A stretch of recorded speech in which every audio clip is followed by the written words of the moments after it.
7ویں پارے میں مکمل ہوتی ہے۔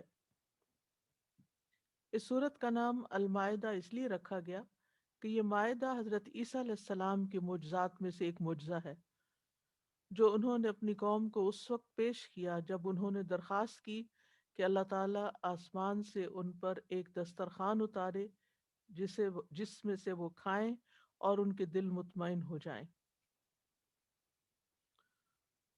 تو سورۃ المائدہ اس حال میں نازل ہوئی تھی کہ آپ صلی اللہ علیہ وسلم اپنی سواری پر سوار تھے۔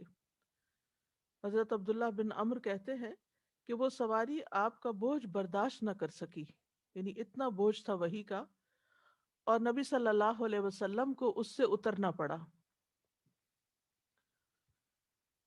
سورۃ المائدہ ان صورتوں میں سے ہے جو شرعی احکامات کے اعتبار سے نازل ہونے میں سب سے آخری صورت ہے، یعنی شرعی احکامات کے اعتبار سے نازل ہونے والی سب سے آخری صورت ہے یہ۔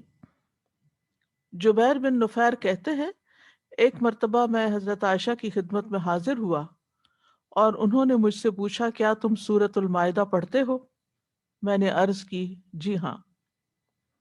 انہوں نے فرمایا یہ سب سے آخر میں نازل ہونے والی صورت ہے، اس لیے اس میں جو چیز تمہیں حلال ملے اسے حلال سمجھو، اور جس چیز کو اس صورت نے حرام قرار دیا ہو اسے حرام سمجھو۔ پھر میں نے ان سے رسول اللہ صلی اللہ علیہ وسلم کے اخلاق کے بارے میں پوچھا تو انہوں نے فرمایا کہ آپ کا اخلاق قرآن تھا۔ سورۃ المائدہ ان صورتوں میں سے ایک ہے جن کے بارے میں رسول اللہ صلی اللہ علیہ وسلم نے فرمایا تھا کہ جس نے قرآن کی پہلی 7 صورتیں سیکھ لی وہ عالم ہے، یعنی جس کو یہ صورت سمجھ آ جائے اور اچھی طرح وہ پڑھ لے اس کو علم کا ایک بہت بڑا خزانہ مل گیا۔ رسول اللہ صلی اللہ علیہ وسلم نے یہ بھی فرمایا کہ مجھے تورات کی جگہ طوال سبع یعنی یہ 7 صورتیں دی گئیں، 7 طویل صورتیں۔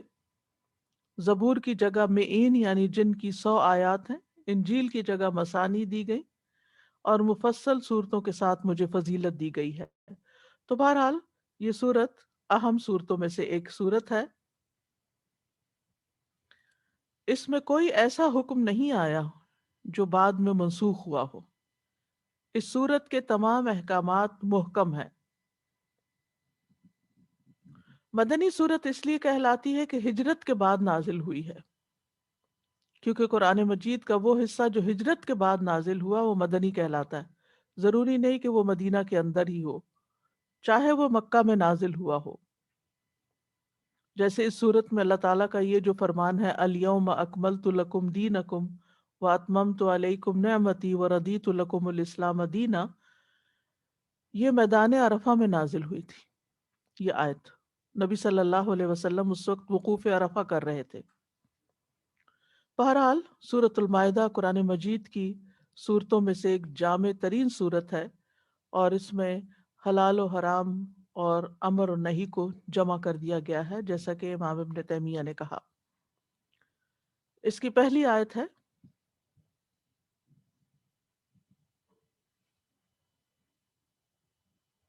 أعوذ بالله من الشيطان الرجيم بسم الله الرحمن الرحيم يا أيها الذين آمنوا أوفوا بالعقود أحلت لكم بهيمة الأنعام إلا ما يتلى عليكم غير محل الصيد وأنتم حرم إن الله يحكم ما يريد۔ اے لوگو جو ایمان لائے ہو، سب عہد و پیمان پورے کرو۔ تمہارے لیے مویشی چوپائے حلال کیے گئے ہیں سوائے ان کے جو تم پر پڑھے جائیں گے، اور جب تم حالت احرام میں ہو تو شکار کو حلال نہ سمجھو، بے شک اللہ جو چاہتا ہے حکم دیتا ہے۔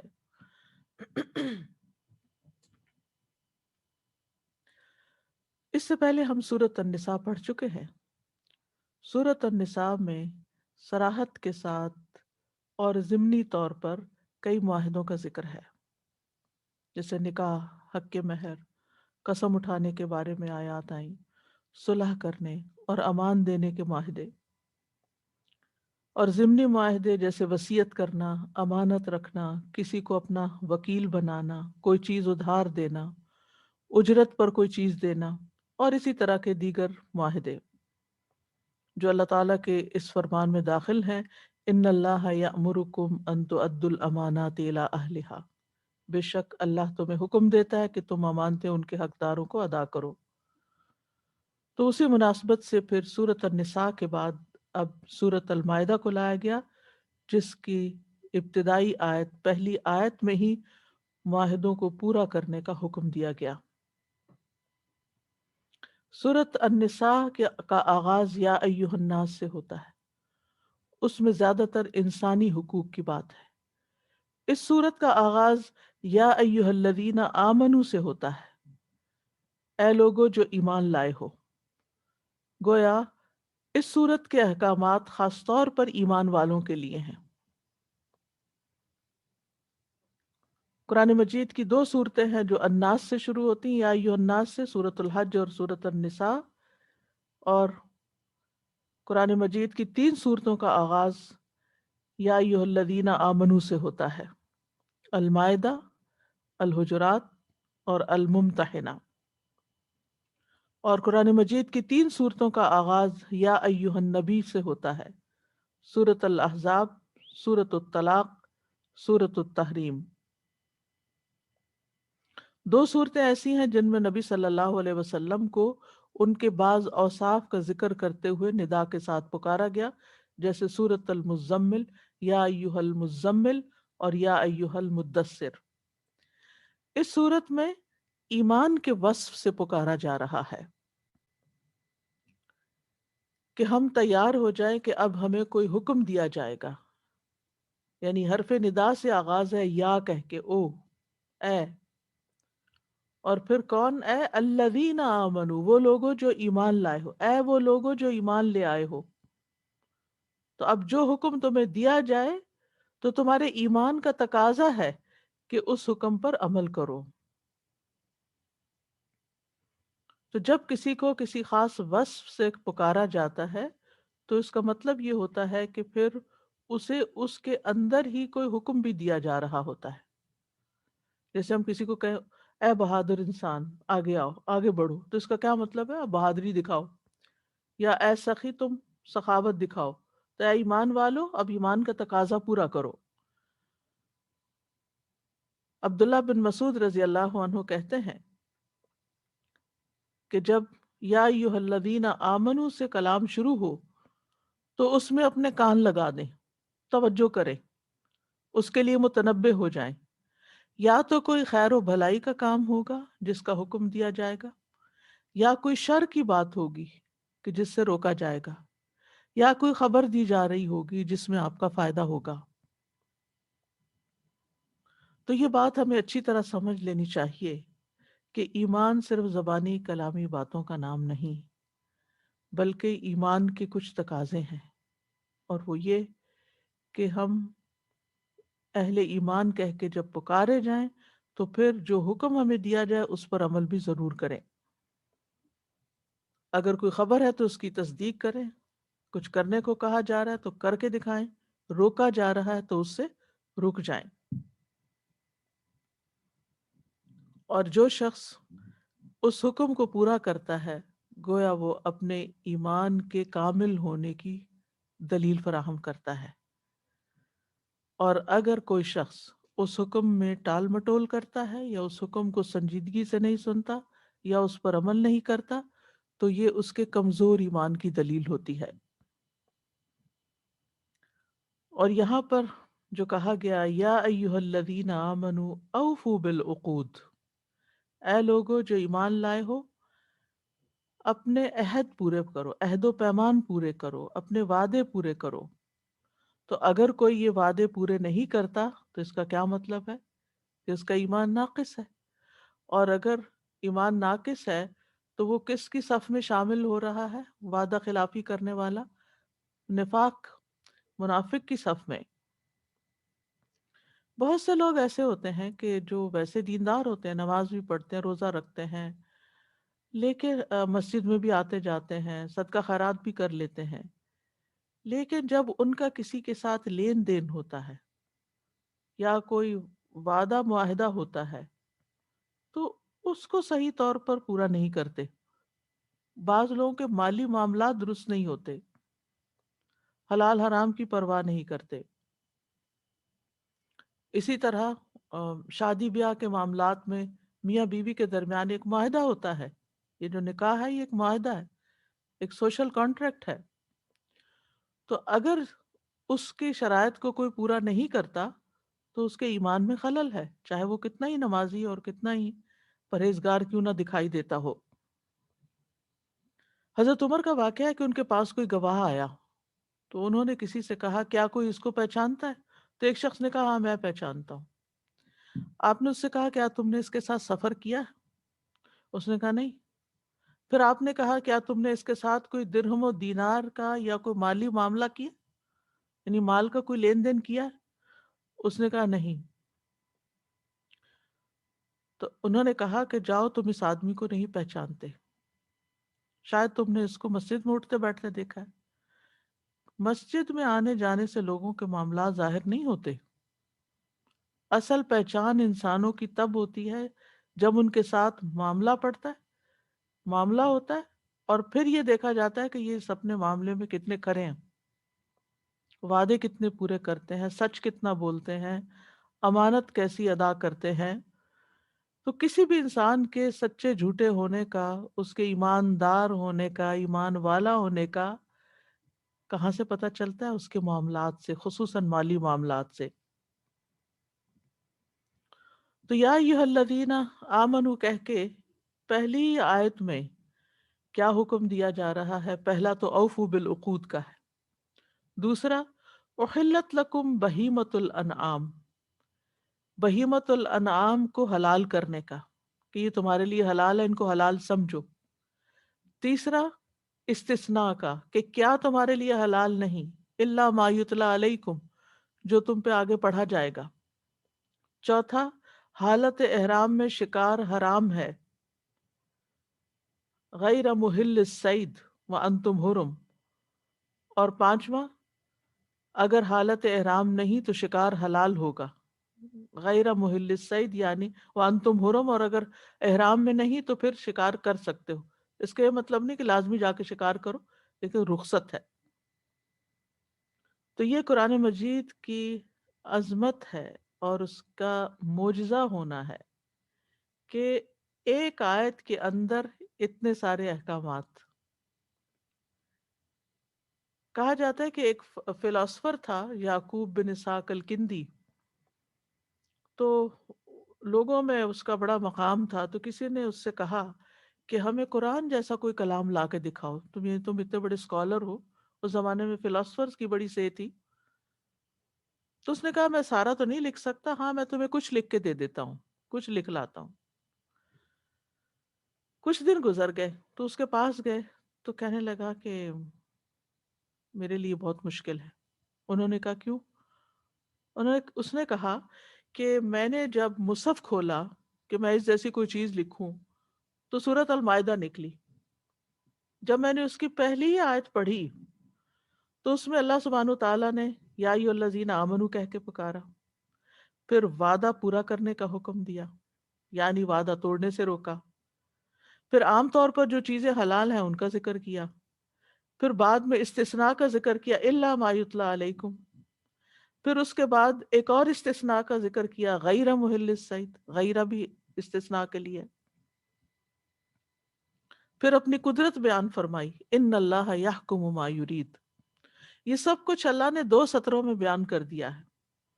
کوئی اور ان باتوں کو لکھنے لگتا تو اس کو کتنے رسالے لکھنے پڑتے، جبکہ اللہ تعالیٰ نے یہ 2 سطروں میں بات بیان کر دی ہے کہ اس نے ہمیں پکارا بھی، حکم بھی دیا، اور صرف حکم نہیں دیا بلکہ کہ وعدے پورے کرو، بلکہ وعدے توڑنے سے بھی روکا، پھر عام تحلیل کا ذکر کیا، پھر اس کے بعد اس کے اس کو ایگزامپٹ کیا، پھر اس کے بعد مزید کیا، اور پھر یعنی ایک یہ ہے کہ جو جانور حرام ہیں ان کا ذکر آگے آئے گا، اور دوسرا یہ کہ احرام کی حالت میں شکار بھی حرام ہے، چاہے حلال جانور کا وہ بھی نہیں کھا سکتے تم. خیر اس کی تفصیل آگے آئے گی. تو پھر اپنی قدرت کے بارے میں خبر دی آخر میں، ان اللہ یحکم ما یرید. تو قرآن مجید میں یہ جو استثناء کا لفظ ہے اللہ کا، یہ بہت دفعہ آیا ہے، اور اللہ کے بعد پھر غیرہ کا لفظ جو آ گیا تو استثناء پر استثناء ہے.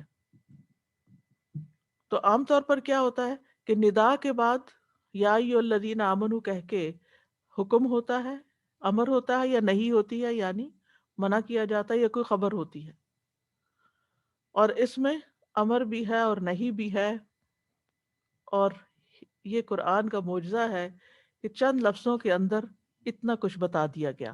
بہرحال پہلا حکم جو دیا گیا وہ ہے اوفو بالعقود. اوفو کا لفظ ایفا سے ہے، وفا سے. ایفا، ایفا کہتے ہیں کسی چیز کو مکمل اور پوری طرح بجا لانا، کہ اس میں کوئی کمی نہ ہو اور نہ ہی اس کے ساتھ کوئی نقص ہو، پورے کا پورا ہولسم. جب انسان کسی چیز کو اپنے اوپر لازم کر لے تو پھر اس کے ادا کرنے کو کہتے ہیں وفا بالعہدی.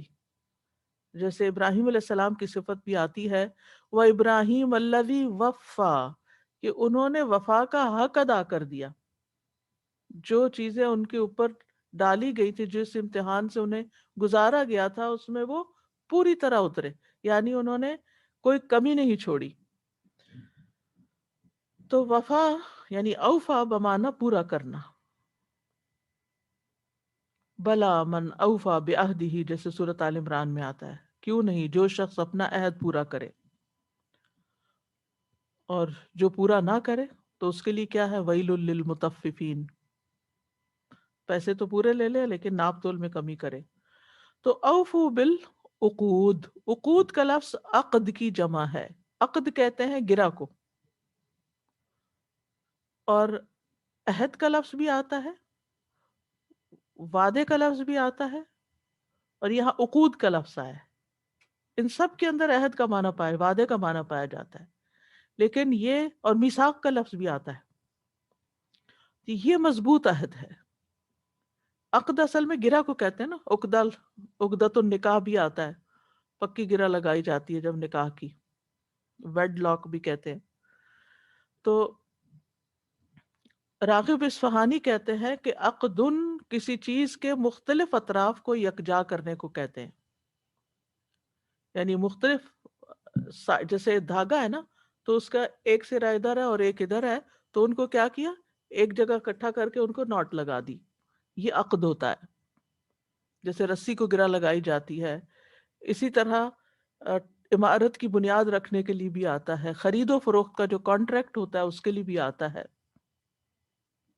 تو بیسیکلی جو کانٹریکٹس ہیں ان کے اندر جو شرائط لکھی جائیں ان کو پورا کرو. مثلا آپ نے کسی کو مکان کرائے پہ دیا ہے، تو جس نے دیا ہے کچھ اس کے ذمہ داریاں ہوں گی، جس نے لیا کچھ اس کی ہوں گی، اور وہ باقاعدہ اسٹامپ پیپر کے اوپر معاہدہ لکھا جاتا ہے، اور پھر اس کے بعد سگنیچر ہوتے ہیں، گواہ ہوتے ہیں. اب جب عمل کی باری آتی ہے تو بعض اوقات مالک مکان کی طرف سے کوتاہی ہوتی ہے اور بعض اوقات دوسری پارٹی کی طرف سے، تو یہ عقد کی خلاف ورزی ہو جاتی ہے. اسی طرح بیع و شراء کے معاہدے ہوتے ہیں، نکاح کا معاہدہ ہوتا ہے، کئی طرح کے معاہدے ہوتے ہیں. تو عقد وہ معاہدہ ہوتا ہے جو انسان کسی دوسرے کے ساتھ مضبوط اور ٹھوس طریقے پہ کرتا ہے، یعنی لکھت پڑھت جس میں ہو جاتی ہے. عقد کا اپوزٹ جو ہوتا ہے نا وہ حل ہوتا ہے. حللت الحبل کہتے ہیں رسی کھولنے کو. اور بعض لوگوں نے عقد اور عہد میں فرق بھی کیا ہے. وہ کہتے ہیں عقود عہد سے زیادہ پختہ ہوتا ہے، اس میں زیادہ پختگی اور شدت کا معنی ہوتا ہے. عقد دو لوگوں کے درمیان ہوتا ہے، دو طرفہ ہوتا ہے، جیسے میں نے کانٹریکٹ کی مثال دی. اور عہد کبھی ایک اکیلا شخص بھی کر لیتا ہے، آئی پرومس، میں وعدہ کرتا ہوں. اب دوسرا تو بس صرف سن رہا ہے، پرومس ایک شخص کر رہا ہے تو یہ عہد ہوتا ہے یا وعدہ ہوتا ہے. ٹھیک ہے. تو ہر عقد عہد کہلاتا ہے لیکن ہر عہد عقد نہیں ہوتا. تو عقود میں کیا چیزیں شامل ہیں؟ وہ ساری چیزیں شامل ہیں جن کے بارے میں اللہ نے ہم سے وعدے لیے ہیں. فرائض، واجبات، مستحب اعمال، جو چیزیں ہم پر لازم کی ہیں. یعنی ہم جب اسلام لاتے ہیں تو ہم ایک طرح سے اللہ سبحانہ وتعالیٰ کے ساتھ عہد کرتے ہیں کہ ہم آپ کی بات مانیں گے. اور اللہ تعالیٰ کا وعدہ کیا اس کے بدلے میں؟ کہ میں تم سے پھر راضی ہوں گا اور تمہیں جنت میں داخل کروں گا. وہ جیسے آتا ہے نا سورت توبہ کے اندر، ان اللہ اشترى من المؤمنین اموالہم وانفسہم بان لہم الجنہ. اور پھر آگے جا کے آتا ہے فاستبشروا ببیعکم الذی بایعتم بہ. تو یہ بیع جو ہوتی ہے، خرید و فروخت جو ہوتی ہے، اس میں بھی ایک معاہدہ ہوتا ہے. تو انسان اللہ سبحانہ تعالیٰ سے ایمان لا کر لا الہ الا اللہ کہہ کے وعدہ کرتا ہے. اور ویسے وہ عہد الست بھی آپ کو یاد ہوگا کہ عہد الست میں بھی الست جب اللہ سبحانہ تعالیٰ نے فرمایا الست بربکم قالوا بلا شہدنا، کیوں نہیں، آپ ہی ہمارے رب ہیں اور ہم اس کی گواہی دیتے ہیں. تو بہرحال عقود میں وہ وعدے بھی شامل ہیں جو ہم مختلف معاملات میں ایک دوسرے کے ساتھ کرتے ہیں،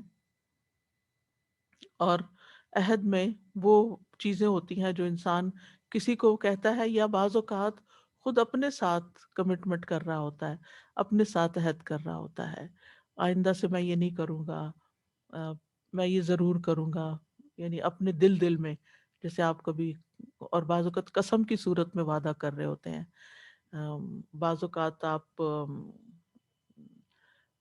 نظر مان رہے ہوتے ہیں، تو نظر بھی اللہ کے ساتھ ایک وعدہ ہوتا ہے کہ اگر یعنی کہ نیکی کے کام کی کوئی کمٹمنٹ کر لینا کہ میں اپنی زندگی میں یہ کام کروں گا، اللہ کی خاطر یہ خرچ کروں گا، یا یہ مسجد بنواؤں گا، یا کنواں کھدواؤں گا، یا کچھ. تو یہ ساری چیزیں جو ہیں یہ ان عقود کے اندر آ جاتی ہیں. اسی طرح بعض کا خیال یہ ہے کہ اس سے مراد وہ عہد ہے جو یعنی مسلمانوں سے کہا جا رہا ہے جو جاہلیت میں کسی کی مدد کرنے اور مظلوم یعنی کسی کی مدد یا مظلوم کی خاص طور پر مدد کرنے کا وعدہ کیا جاتا تھا، جیسے حلف الفضول ہے. تو ان ایمان والوں کو حکم دیا جا رہا ہے کہ ان عہدوں کو بھی پورا کرو جو تم نے دور جاہلیت میں باندھے. اسی طرح خرید و فروخت اور نکاح کے معاہدے. تو عقود کا یہاں پر عمومی معنی لیا جائے گا، یعنی ہر طرح کے وعدے جن کا بھی میں نے ذکر کیا نا، چاہے وہ حلف ہو، قسم ہو، نظر ہو، فرائض ہوں، واجبات ہوں، مالی معاملات ہوں، نکاح کے معاملات ہوں، ایون بچوں سے کیے ہوئے عہد وعدے جو ہیں وہ بھی اس میں آ جاتے ہیں. قرطبی کہتے ہیں اس کا معنی ہے کہ اللہ نے تم سے جو عہد دیا اس کو پورا کرو، اور تم ایک دوسرے سے جو عہد کرتے ہو ان کو بھی پورا کرو. یعنی اللہ سے بھی کیا ہوا اور بندوں سے بھی کیا ہوا. اور یہ تمام معنی اس بات کی طرف لوٹتے ہیں کہ یہ عموم کا فائدہ دیتے ہیں. عموم کا یعنی عام بات ہو رہی ہے یہاں پر، صرف دور جاہلیت کی بات نہیں ہو رہی. تو بہرحال عموماً عقود جو ہوتے ہیں وہ 3 قسم کے ہوتے ہیں. ایک اللہ اور بندے کے درمیان کا معاہدہ، جیسے کہ لا الہ الا اللہ کہہ کے ہم اللہ تعالیٰ کو اپنا معبود مانتے ہیں اور خود اپنے آپ کو عبد سمجھتے ہیں، تو اللہ کے حق میں کمی نہ کرنا. اللہ سبحانہ وتعالیٰ نے بندوں سے عہد لیا. سورۃ یاسین میں آتا ہے الم عہد الیکم یا بنی آدم اللہ تعبدوا الشیطان انہ لکم عدو مبین وان اعبدونی ھذا صراط مستقیم. اے اولاد آدم، کیا میں نے تم سے عہد نہیں لیا تھا کہ شیطان کی عبادت نہ کرنا، یقیناً وہ تمہارا کھلا دشمن ہے، اور یہ کہ میری عبادت کرنا یہی سیدھا راستہ ہے. تو نبی صلی اللہ علیہ وسلم نے فرمایا اللہ تبارک و تعالیٰ نے آدم علیہ السلام کی پشت میں موجود تمام اولاد سے نعمان یعنی میدان عرفات میں عہد دیا تھا، یعنی دنیا میں بھیجنے سے پہلے. پھر اللہ نے ان کی صلب سے ان کی ساری اولاد نکالی جو اس نے پیدا کرنی تھی، اور اسے اپنے سامنے چھوٹی چھوٹی چیونٹیوں کی شکل میں بکھیر دیا۔ پھر ان کی طرف متوجہ ہو کر ان سے کلام کیا، فرمایا الستو بربکم، کیا میں تمہارا رب نہیں؟ قالوا بلا، سب نے کہا جی ہاں۔ تو اس عہد کو بھی پورا کرنا ہے۔ پھر اسی طرح نماز قائم کرنے، زکوٰۃ دینے اور رسولوں کی مدد کرنے کا عہد لیا گیا بنی اسرائیل سے۔ وَلَقَدْ أَخَذَ اللَّهُ مِيثَاقَ بَنِي إِسْرَائِيلَ، اللہ تعالیٰ نے بنی اسرائیل کو ایک اور جگہ پہ کہا یا بنی اسرائیل اذکروا نعمتی التی انعمت علیکم وأوفوا بعہدی، اوفی بعہدکم۔ پھر سورۃ آل عمران میں کتاب اللہ کو تھامنے کا عہد، وَإِذَا أَخَذَ اللَّهُ مِيثَاقَ الَّذِينَ أُوتُوا الْكِتَابَ لَتُبَيِّنُنَّهُ لِلنَّاسِ، جب اللہ نے لوگوں سے پختہ عہد لیا جنہیں کتاب دی گئی کہ تم ہر صورت اسے لوگوں کے لیے صاف صاف بیان کرو گے اور چھپاؤ گے نہیں۔ پھر اسی طرح نظر ماننا بھی اللہ اور بندے کے درمیان عہد ہوتا ہے۔ جیسے میں نظر، کوئی کہے میں نظر مانتا ہوں کہ میں صدقہ کروں گا، یا میں روزہ رکھوں گا، یا میں عمرہ کروں گا، تو اس طرح کی باتیں چاہے انسان اپنے دل میں ہی کر رہا ہو، کسی کو بول کے بھی نہ بتائے، تو اللہ اس پر گواہ ہوتا ہے اور وہ اس کو پورا کرنا ہوتا ہے۔ تو ان کو بھی پورا کرنا چاہیے۔ جیسے قرآن مجید میں آتا ہے نا ثم ليقضوا تفثهم وليوفوا نذورهم، یعنی حج پہ جب لوگ آئیں تو اپنا میل کچیل صاف کریں، بعد میں جب حج مکمل ہو جائے اور اپنے نظر نیاز پورے کریں جو انہوں نے وعدے کیے تھے کہ اللہ اگر ہمیں حج پہ لے جائے تو ہم یہ اور یہ کام کریں گے۔ اور سورۃ الدہر میں بھی آتا ہے وَيُوفُونَ يُوفُونَ بِالنَّذْرِ، کہ وہ اللہ کے جو خاص بندے ہیں وہ نظر پوری کرتے ہیں، لیکن یاد رکھیے کہ وہ نظر پوری کرنی چاہیے جو اللہ کی اطاعت میں مانی گئی ہو۔ جو اللہ کی نافرمانی کے اللہ کی نافرمانی کی نظر ہو تو وہ نہیں ماننی چاہیے۔ اسی طرح روزہ، نماز اور زکوٰۃ یہ بھی سب عقد میں شمار ہوتے ہیں۔ ثم اتم الصیام الی اللیل جیسے آتا ہے، کیونکہ جب ہم ایک دفعہ روزہ رکھ لیتے ہیں نا تو اس کو شام تک پورا کرنا ہوتا ہے۔ یہ ایک ہم وعدے میں آ جاتے ہیں، اس کو یعنی کمٹمنٹ نبھانی ہوتی ہے اپنی، اور جو وقت وعدہ توڑے اس کے لیے قرآن مجید میں سخت وعید بھی کی گئی ہے۔ والذین ینقضون عہد اللہ من بعد میثاقہ وَيَقْطَعُونَ مَا أَمَرَ اللَّهُ بِهِ أَن يُوصَلَ وَيُفْسِدُونَ فِي الْأَرْضِ أُولَٰئِكَ لَهُمُ اللَّعْنَةُ وَلَهُمْ سُوءُ الدَّارِ، وہ لوگ جو اللہ سے کیے ہوئے وعدے کو توڑ دیتے ہیں پختہ کرنے کے بعد، اور اس چیز کو کاٹ دیتے ہیں جس کے متعلق اللہ نے حکم دیا کہ اس کو ملایا جائے جیسے رشتوں کو، اور زمین میں فساد کرتے ہیں، یہی لوگ ہیں جن کے لیے لعنت ہے اور ان کے لیے اس گھر کی خرابی ہے۔ پھر کچھ معاہدے بندے اور رسول اللہ صلی اللہ علیہ وسلم کے درمیان ہیں کہ ہم آپ کی اتباع کریں گے، آپ کی اطاعت کریں گے۔ عبادہ بن صامت کہتے ہیں کہ ہم نے رسول اللہ صلی اللہ علیہ وسلم سے خوشی اور ناخوشی دونوں حالتوں میں آپ کی بات سننے اور اسے ماننے پر بیعت کی تھی۔ تو یہ جو بیعت ہوتی ہے نا، یہ بھی ایک معاہدہ ہوتی ہے۔ تو امید ہے آپ کا ذہن وسیع ہوا ہوگا ان ساری ٹرمینالوجیز کو جو ڈفرینٹ جگہوں پہ آپ سنتے ہیں، پڑھتے ہیں، یہ ساری ایک جگہ یہاں اکٹھی کر دی گئی ہیں۔ تیسرا ہے بندوں کے آپس میں ایک دوسرے سے معاہدے۔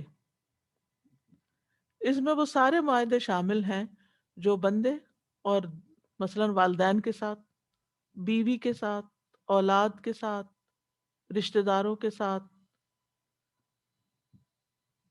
ہمسایوں کے ساتھ، جن کے ساتھ جاب پلیس پر،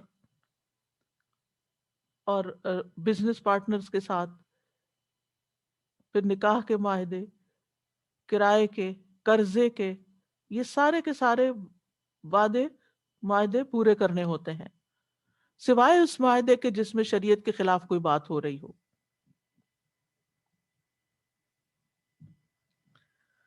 اور عقد کا پورا کرنا لازم ہے چاہے آپ نے کسی نان مسلم کے ساتھ ہی کیوں نہ کیا ہو، یعنی صرف مسلمان کے ساتھ ہی وعدہ نہیں پورا کرنا، ہر ایک کے ساتھ، یعنی تجارت یا لین دین کے معاملے میں، یا شرط ہے کوئی، یا کچھ بھی خرید و فروخت کا معاملہ ہے، ان سب کو پورا کرنا چاہیے۔ الا یہ کہ کوئی غیر شرعی یا حرام چیز ہو، پہلے پتہ نہ ہو، تو بعد میں پھر اس بات کر کے اسے ختم کیا جا سکتا ہے۔ رسول اللہ صلی اللہ علیہ وسلم نے فرمایا، خبردار، جو شرط اللہ کی کتاب کے مطابق نہیں وہ باطل ہے، اگرچہ 100 شرطیں ہی کیوں نہ ہوں۔ تو اس سے یہ پتہ چلتا ہے کہ غیر شرعی وعدے پورے نہیں کیے جائیں گے۔ تو ہمارا دین جو ہے وہ صرف نماز روزے کا نام ہی نہیں، بلکہ ہمیں ایمان والا کہہ کے اپنے عہد پورا کرنے کا حکم دیتا ہے۔ سورۃ النحل میں آتا ہے وَأَوْفُوا بِعَهْدِ اللَّهِ إِذَا عَاهَدتُّمْ، اور اللہ کا عہد پورا کرو جب بھی آپس میں عہد کرو۔ اللہ سبحانہ وتعالیٰ جو ہے وہ اپنے وعدوں میں سب سے زیادہ سچا ہے۔ وَمَنْ أَصْدَقُ مِنَ اللَّهِ قِيلًا، وہ آتا ہے نا کہ جو ایمان لائے اور انہوں نے نیک کام کیے، ان قریب ہم انہیں ایسے باغوں میں داخل کریں گے جن کے نیچے جن کے نیچے نہریں بہتی ہیں۔ ہمیشہ ان میں رہنے والے، اللہ کا سچا وعدہ ہے، اس میں کوئی ڈاؤٹ نہیں۔ جو اچھے کام کرو گے تو جزا بھی ملے گی انشاءاللہ، اور اللہ سے زیادہ بات میں کون سچا ہے۔ پھر اسی طرح فرشتوں کی صفت بھی ہے۔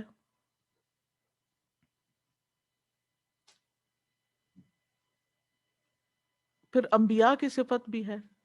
حضرت اسماعیل کے بارے میں آتا ہے انہو کان صادق الوعد وکان رسول النبیہ، کہ وہ وعدے کے سچے اور رسول نبی تھے۔ داؤد علیہ السلام کے بارے میں مسند احمد میں آتا ہے وہ وعدے کی خلاف ورزی نہیں کرتے تھے اور دشمن سے سامنا ہونے پر بھاگتے نہیں تھے۔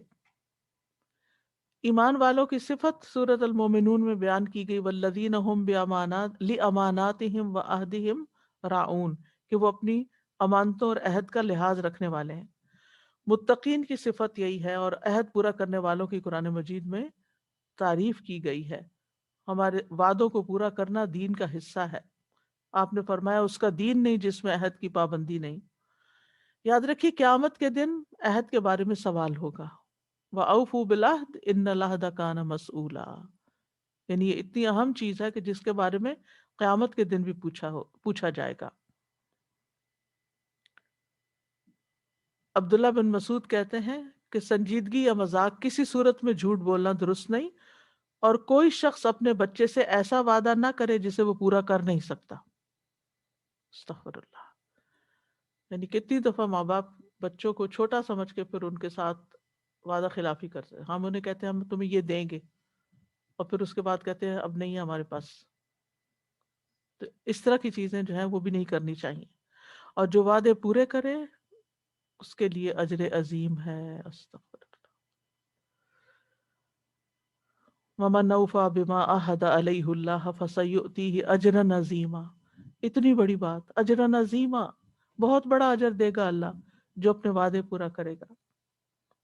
وعدہ پورا کرنے والوں کی جنت کے لیے جنت کی بشارت ہے، اور نہ پورا کرنے والے منافق کہلاتے ہیں۔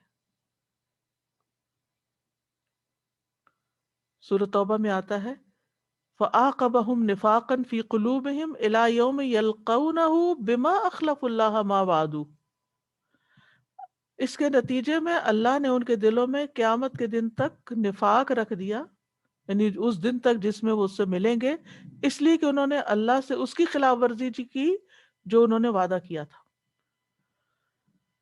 اور وہ حدیث تو بہت دفعہ ہم سن پڑھ چکے ہیں کہ جس میں 4 باتیں ہوں وہ پکا منافق ہے، جب تک چھوڑ نہ دے، اور اگر ایک چیز بھی اس میں سے ہے تو وہ منافقت کی ایک خصلت اس کے اندر موجود ہے، اور اسی میں سے ایک عہد کی خلاف ورزی ہے۔ نبی صلی اللہ علیہ وسلم نے فرمایا جو قوم عہد شکنی کرتی ہے اس میں قتل و غارت پھیل جاتا ہے۔ ایک اور جگہ پر فرمایا جو قوم عہد شکنی کرتی ہے اس کے دشمن کو اس پہ مسلط کر دیا جاتا ہے۔ وعدہ خلافی کرنے والوں کے لیے قیامت کے دن جھنڈے گاڑے جائیں گے، اور ان پر کیا لکھا ہوگا؟ یہ فلاں بن فلاں کا غدر ہے، دھوکہ ہے۔ تو یا ایھا الذین آمنوا اوفوا بالعقود، اے لوگو جو ایمان لائے ہو وعدے پورے کرو، بندشوں کی پوری پابندی کرو۔ احلت لکم بہیمۃ الانعام، احلت حلال کر دیا گیا، فائل کا نام نہیں ذکر کیا، کس نے کیا؟ تو کون کر سکتا ہے حلال؟ اللہ سبحانہ وتعالیٰ ہی، کیونکہ یہ اللہ ہی کا کام ہے. انسانوں کو اس کی اجازت نہیں کہ میں اور آپ چیزوں کو حلال حرام کہیں. سورۃ النحل میں آتا ہے وَلَا تَقُولُوا لِمَا تَصِفُ أَلْسِنَتُكُمُ الْكَذِبَ هَذَا حَلَالٌ وَهَذَا حَرَامٌ لِتَفْتَرُوا عَلَى اللَّهِ الْكَذِبَ. اور اس کی وجہ سے جو تمہاری زبانیں جھوٹ کہتی ہیں، مت کہو کہ یہ حلال ہے اور یہ حرام ہے تاکہ اللہ پہ جھوٹ باندھو. یعنی جو حلال وہی ہے جو اللہ نے حلال کیا، حرام وہی ہے جو اللہ نے حرام کیا. کسی انسان کو اختیار نہیں ہے اس کا. تو احلت لکم، کیا؟ بہیمۃ الانعام. بہیمہ ان جانوروں کا نام ہے جن کی 4 ٹانگیں ہوتی ہیں، خواہ وہ خشکی کے ہوں یا سمندر کے ہوں. فخر الدین رازی کہتے ہیں کہ ہر وہ جاندار جس کے پاس عقل نہ ہو وہ بہیمہ کہلاتا ہے. اسی سے لفظ مبہم ہے، مبہم. اور اس لیے بھی کہ بہیمہ کا لفظ بہم سے ہے، جو بول نہ سکے. انسان کو کہتے ہیں حیوان ناطق، بولنے والا حیوان، اور بہیمہ کہتے ہیں اس جانور کو جو بول نہیں سکتا، بول کے اپنی کوئی بات نہیں بتا سکتا. تو اب اس میں تو بہت سارے بہیمہ ہیں، درندے بھی بہیمہ ہیں، وہ بے شمار ہیں. تو وہ سارے بہیمہ حلال نہیں ہیں.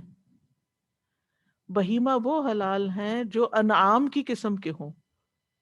ٹھیک ہے، یعنی درندوں کو چھوڑ کے جو باقی چوپائے ہیں وہ سب حلال ہیں، خواہ پالتو ہوں، گھر میں پالے جانے والے، یا وحشی ہوں، جیسے ہرن ہے، نیل گائے ہے.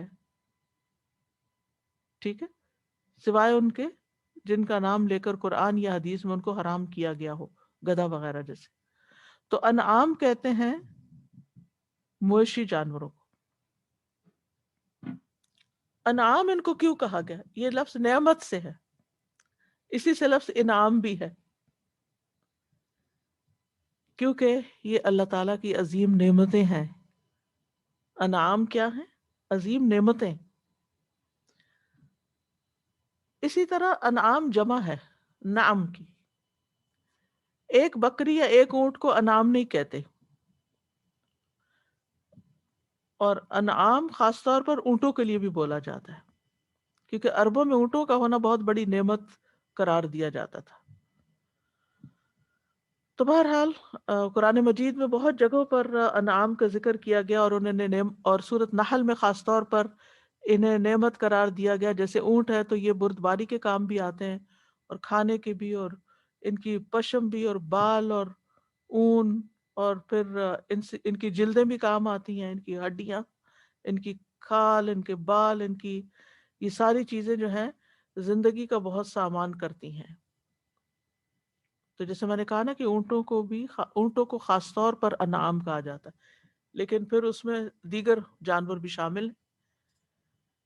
اونٹ کو کیوں انعام کا ہمیں خاص طور پر انعام قرار دیا گیا؟ کیونکہ اس کے بہت فائدے ہیں. اس کا گوشت بھی کھایا جاتا ہے، اس کی پشت پہ سواری بھی کی جاتی ہے، اس کا دودھ بھی پیا جاتا ہے، اس پہ سامان بھی لادا جاتا ہے، اور یہ ہے کہ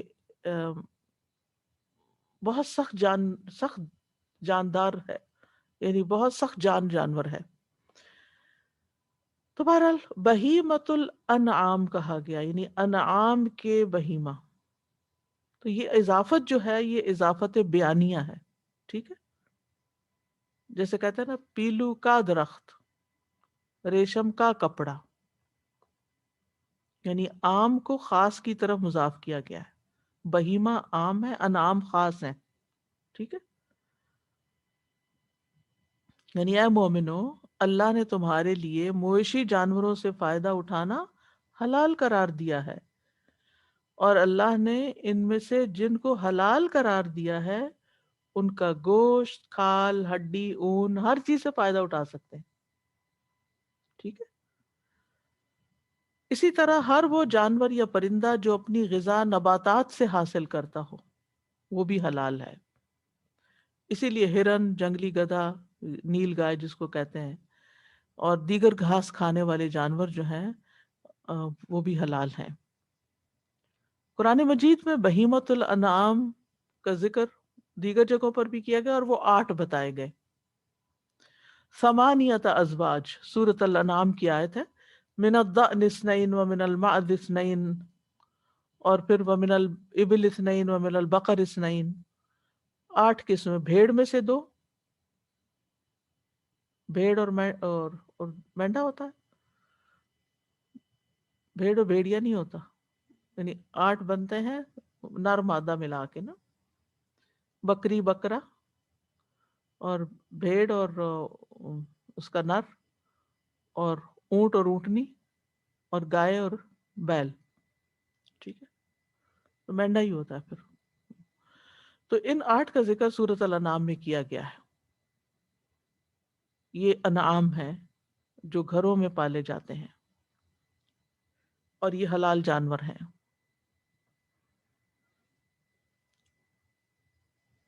اور اس میں آپ دیکھیے کہ عام طور پر گائے بکری اونٹ کا لفظ بول دیا جاتا ہے. گائے بھیڑ، گائے بکری، بکری بھیڑ گائے اور اونٹ. لیکن اس کا یہ مطلب نہیں کہ یہ صرف یہی حلال ہے. اونٹ سے اونٹنی بھی حلال ہے، گائے کا بیل بھی حلال ہے، اور اسی طرح بکری کا بکرا بھی حلال ہے، اور بھیڑ کا مینڈا بھی حلال ہے. نبی صلی اللہ علیہ وسلم عید الاضحیٰ کے موقع پر 2 مینڈوں کی قربانی کیا کرتے تھے. ایک موقع پر آپ نے اونٹوں کی قربانی کی جب حج پر آپ تشریف لے گئے.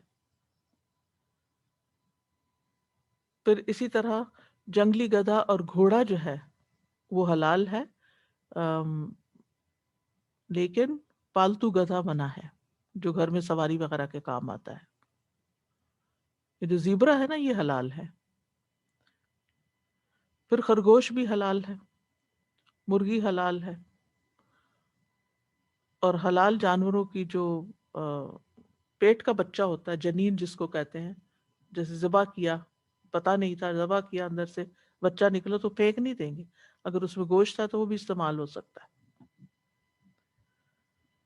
تو احلت لکم بہیمۃ الانعام الا ما یتلی علیکم، مگر جو تم پر پڑھا جائے گا، ابھی پڑھ کے سنایا جائے گا. اور وہ اسی سورت کی آیت نمبر 3 کے اندر تفصیل آئے گی. سورۃ المائدہ کی آیت نمبر 3. ٹھیک ہے، اس میں 10 چیزیں حرام کی گئی ہیں جن کا کھانا حلال نہیں. چونکہ اسی صورت میں آگے ہم تفصیل سے پڑھیں گے تو یہاں میں اس کی تفصیلاً ذکر نہیں کر رہی. تو اس سے یہ بھی پتہ چلتا ہے کہ جب کسی حکم کو بیان کرنا مقصود ہو تو اس کو تھوڑا مؤخر بھی کر سکتے. پہلے میں یہ بتا لوں، پھر اس کے بعد آگے آپ کو بتایا جائے گا. یہی انداز ہے یہاں پر، الا ما یتلی علیکم. ٹھیک ہے، تو ان میں جو حرام کیے گئے اس میں کچلی والے جانور اور دیگر تفصیل آئے گی. غیر محل الصید وانتم حرم، لیکن احرام کی حالت میں شکار اپنے لیے حلال نہ کرو. ٹھیک ہے، غیر محلی، محلی محل کی جمع، محلین تھا. محلی کہتے ہیں، محل کہتے ہیں، محلی نہیں، محل کہتے ہیں کسی چیز کو حلال سمجھ لینے والا. اور صید مصدر ہے، اس کا مطلب ہے شکار کرنا یا وہ جانور جس کا شکار کیا جائے. تو ہم یوں بھی ترجمہ کر سکتے ہیں شکار کرنے کو حلال نہ کرنے والے. اور حرم جو ہے وہ انتم حرم، یہ حرام کی جمع ہے. ٹھیک ہے، یعنی جب تم حرام ہو. یعنی مطلب اس آیت کا کیا ہے کہ تم پر شکار کرنا یا شکار کیے ہوئے جانور سے فائدہ اٹھانا حرام ٹھہرا دیا گیا جب تم حالت احرام میں ہو. وہ کیا مطلب؟ 2 اس کے مطلب ہے، 2 چیزیں اس میں آتی ہیں. ایک یہ کہ تم نے احرام پہنا ہوا ہو، وہ جو کپڑے میں پہنتے اور نیت کر لی ہو. ٹھیک ہے، اور دوسرا کیا ہے، حرم کے اندر چاہے تم نے احرام نہیں بھی باندھا ہوا لیکن حرم کے اندر تم شکار نہیں کر سکتے. تو رجل حرام وہ ہوتا ہے جس نے حج یا عمرے کے لیے احرام باندھا ہوتا ہے. اس میں کچھ چیزیں حرام ہوتی ہیں جیسے بال نہیں کاٹنے، ناخن نہیں کاٹنے وغیرہ وغیرہ، بیوی سے تعلق نہیں رکھنا. تو اسی طرح حالت احرام میں شکار بھی نہیں کر سکتے. ٹھیک. سورۃ المائدہ ہی میں آتا ہے یا ایھا الذین آمنوا لا تقتلوا الصید وانتم حرم.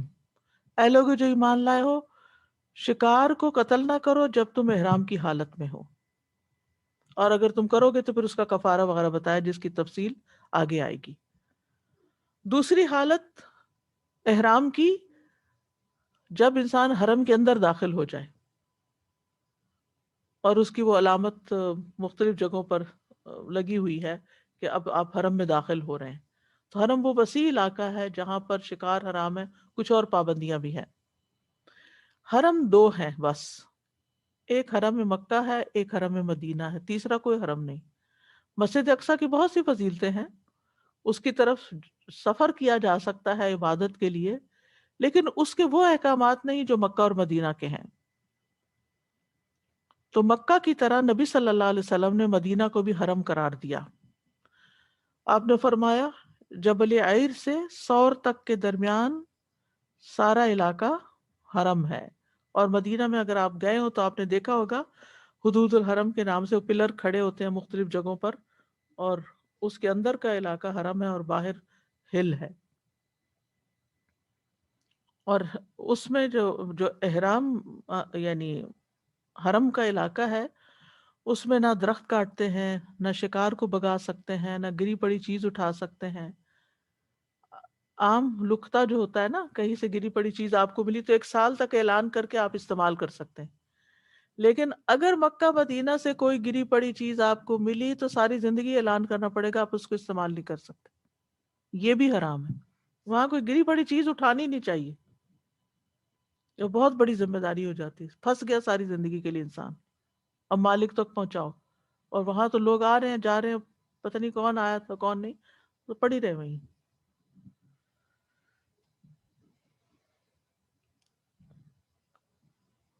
ان اللہ یحکم ما یرید، بے شک اللہ تعالیٰ فیصلہ کرتا ہے جو وہ چاہتا ہے، جو وہ ارادہ رکھتا ہے. یعنی اللہ جو چاہتا ہے حکم دیتا ہے، اللہ جو چاہتا ہے حکم دیتا ہے. اگر کوئی پوچھے کیوں وعدے پورے کرو، کیوں حرام کی پابندی کرو، حلال حرام کی، اور کیوں شکار نہ کرو احرام کی حالت میں، سوری،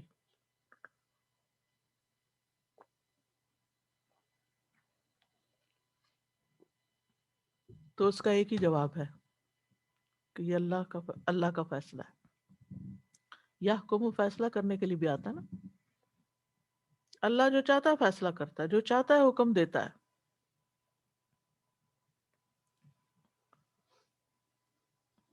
تو کچھ اللہ تعالیٰ کے احکامات قدری ہوتے ہیں، کونی قدری، اور کچھ شرعی ہوتے ہیں.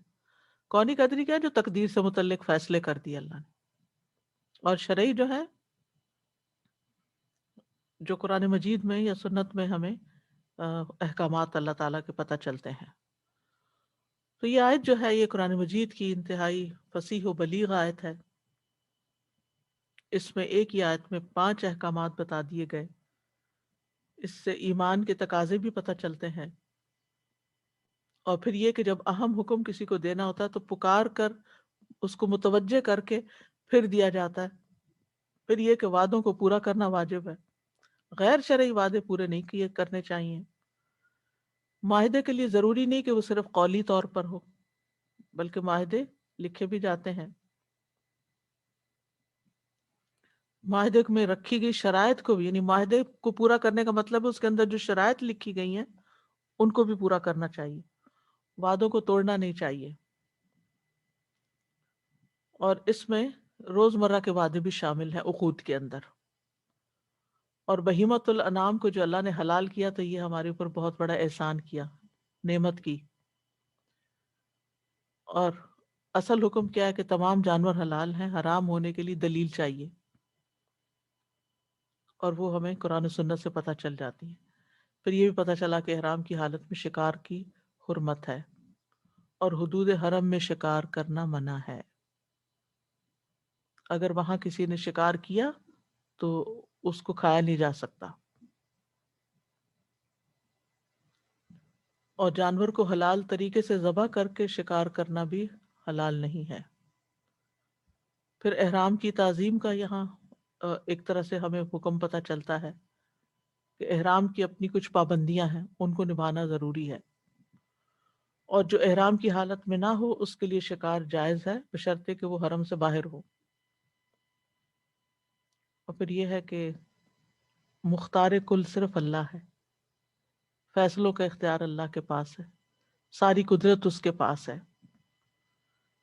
ہمیں اللہ تعالیٰ کے احکامات کو ماننا چاہیے، چاہے ہمیں اس کی حکمت نہ بھی پتہ چلے، اور شرعی احکامات پر اعتراض نہیں کرنا چاہیے، شریعت کے احکامات پر اعتراض نہیں کرنا چاہیے۔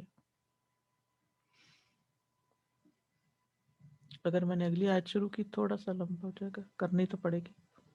نیکسٹ۔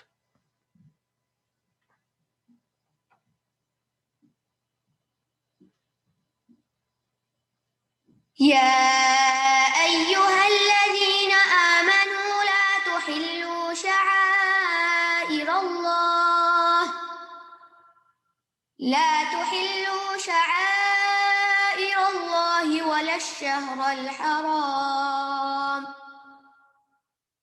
ولا الشهر الحرام ولا الهدي ولا القلائد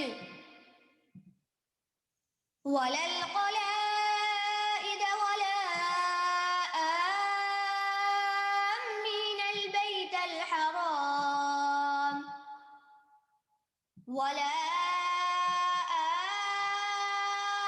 آمين البيت الحرام يبتغون فضلا من ربهم ورضوانا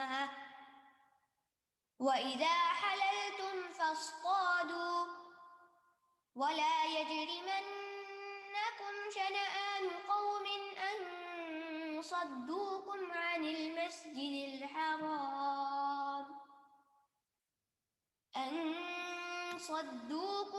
المسجد الحرام أن تعتدوا وتعاونوا على البر والتقوى ولا تعاونوا على الإثم والعدوان واتقوا الله إن الله شديد العقاب۔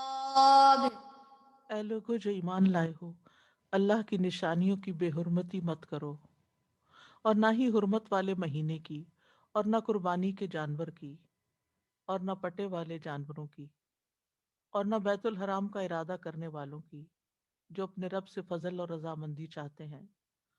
اور جب تم احرام کھول دو تو شکار کر سکتے ہو، اور کسی قوم کی دشمنی تمہیں ان سے زیادتی کرنے پر آمادہ نہ کرے کہ انہوں نے تمہیں مسجد حرام سے روکا تھا، اور نیکی اور تقوی پر باہم تعاون کرو، اور گناہ اور زیادتی پر ایک دوسرے سے تعاون نہ کرو، اور اللہ سے ڈرو، بے شک اللہ سخت سزا والا ہے۔ پھر خطاب ہے، یا ایھا الذین آمنو، اے لوگو جو ایمان لائے ہو، لا تحلوا، نہ تم حلال قرار دو، شعائر اللہ، اللہ کے شاعر کو۔ شاعر کا لفظ جو ہے شعیرہ کی جمع ہے، جو فعیلت ان کے وزن پر ہے، یعنی وہ چیز جس پر نشان لگایا گیا ہو یا جو بطور علامت مقرر کی گئی ہو۔ یعنی اس سے مراد وہ چیزیں ہیں جن کا اللہ تعالیٰ کے ساتھ خاص تعلق ہو، اور اس تعلق کی بنا پر ان کی تعظیم کی جاتی ہو۔ علماء کہتے ہیں کہ شاعر اللہ سے مراد نمبر 1 مناسک حج ہیں، یہ ابن عباس کا قول ہے۔ ابن عباس نے یہ بھی کہا کہ اس سے مراد وہ چیزیں ہیں جنہیں اللہ نے حالت احرام میں حرام کیا، وہ شاعر اللہ ہیں۔ سدی کہتے ہیں اس سے مراد اللہ کا حرم ہے۔ عطا کہتے ہیں اس سے مراد اللہ کی حدود ہے، جیسے حلال، حرام، مباح، ممنوع احکام۔ اور ایک معنی یہ بھی کیا گیا ہے کہ اس سے مراد اللہ کا مکمل دین ہے، کیونکہ وہ اللہ سبحانہ تعالیٰ سے اس کا تعلق ہے۔ اصل میں یہ ہے کہ اسلام میں کچھ چیزیں بطور شعیرہ یا علامت یا سمبل کے ہیں، مقرر کی گئی ہیں، انہی میں سے قربانی کا جانور بھی ہے۔ تو شعیرہ اس چیز کو کہتے ہیں کہ کسی مانوی حقیقت کے لیے ظاہری علامت قائم کی جائے۔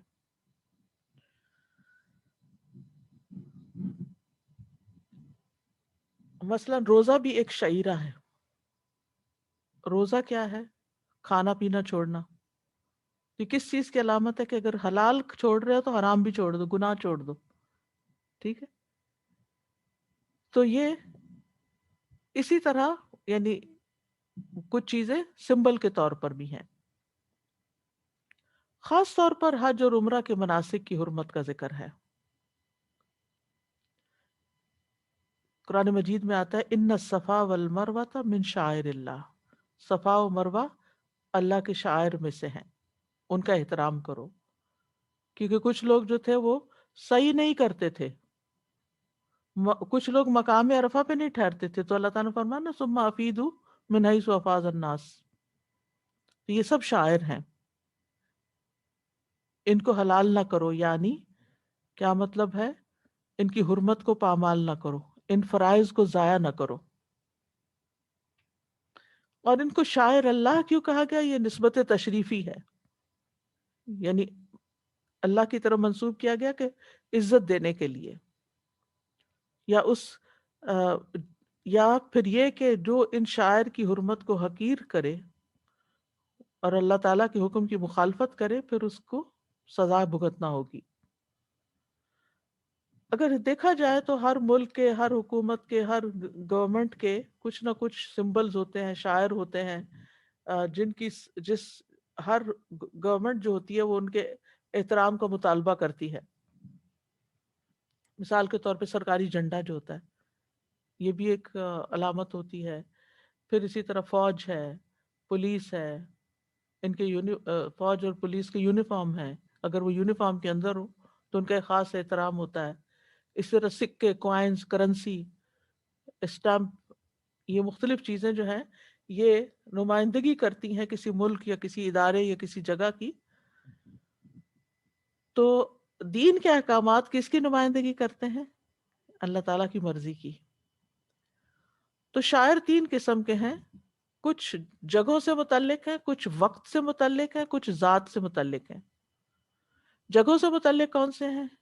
جیسے کعبہ، مسجد حرام، مقام ابراہیم، صفا مروہ، مزدلفہ، مینا میں جمرات، مکہ اور مدینہ دونوں بذات خود۔